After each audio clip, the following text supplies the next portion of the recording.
Assalomu alaykum, hurmatli kanalimiz obunachilari. Sizlar bilan Xorazm obzor kanali ishi görüp turgan simental öküz satıladi, hurmatli yurtdoshlar.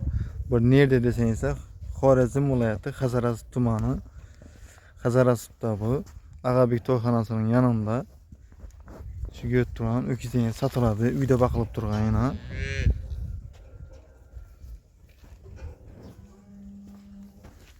Yana satavlari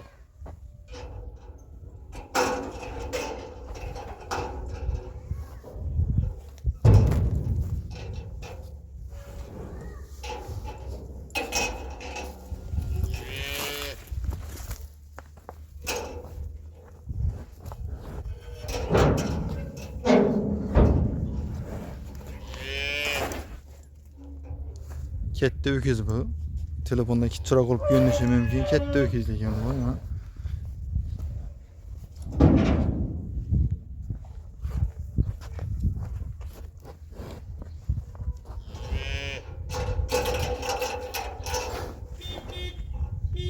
Bu urulgam yarıydı ekan bu.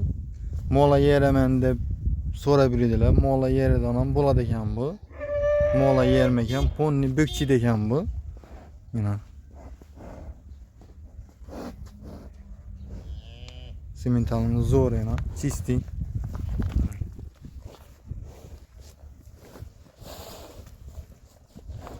Bunun narxına gelsek, narxını 55 milyon deb turibdilar bunun, geliştirip beradilar. Tereziye 65 ming so'mdan beraman deb turibdilar tereziye. Mana 65 beteri dediler, 65 den. Mana.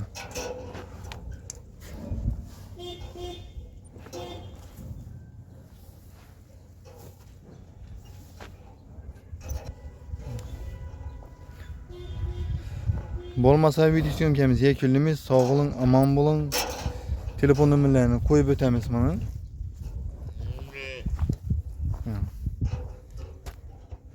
Do'stimizning telefon nomerlarini qo'yib o'tamiz. Telefonlashib, xarid qilib olaverasizlar. Katta öküz bu yana. Sog' bo'ling, omon bo'ling. Keyingi videolarda görüşguncha sog' bo'ling. Mol alaman, urug'liqqa deb bir yana donish bilishingiz bo'lsa, videoni podelist etib qo'yinglar. Podelist etib, gruppalarga tarqatib qo'yinglar. Mola bökçi degan ponni urug'liqqa bo'ladi ekan, mola yerida ponni bo'ladi ekan. Bir de yine bir mol satıladi ekan, hurmatli do'stlar.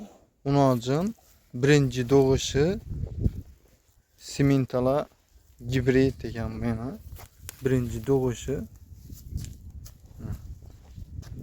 Yelin yer başlagan mana.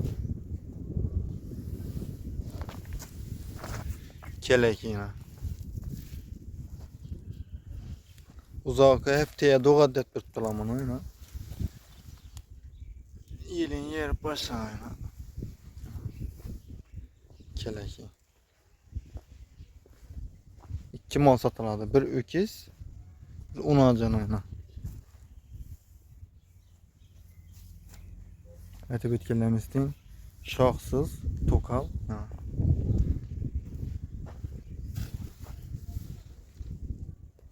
Yuvosh ekan bu. Yuvosh. Yuvosh mol ekan mana. Birinchi doğuşu unacın aytib o'tganlarimizdan narxini 35 milyon deb turibdilar mana. Geliştirip berasizlar. Geliştirip beradilar.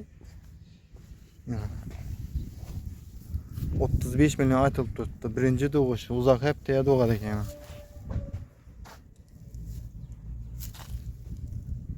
Bo'lmasa yakunlaymiz video syomkamizni. Telefon nomerlarini qo'yib o'tamiz. Telefonlashib xarid qilib olaverasizlar. Sog' salomat bo'linglar.